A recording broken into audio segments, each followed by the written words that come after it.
Hello everyone, Lily here, and in this video, I'm going to walk you through how to change Facebook cover photo without notifying friends. Let's get started right away since it is very simple and quick. Let's open up Facebook and then touch on the three lines at the top right-hand side of the screen. Then go to My Profile, and at the top, you will see a button saying Edit Profile, which you can press to open up a page where you can edit your profile. As you can see, next to the cover photo, it simply says Edit. I'll simply click that, and then I'll select a random photo. At the bottom of the page, it says Share your update to News Feed, so simply tap that and the check mark will disappear.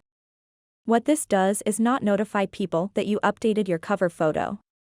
After that, select Save.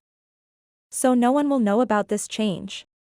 It won't appear on your timeline either, and no one will be able to see anything. If someone opens Facebook, they won't see any notification saying you changed your cover photo, so that's how you can change it without letting others know.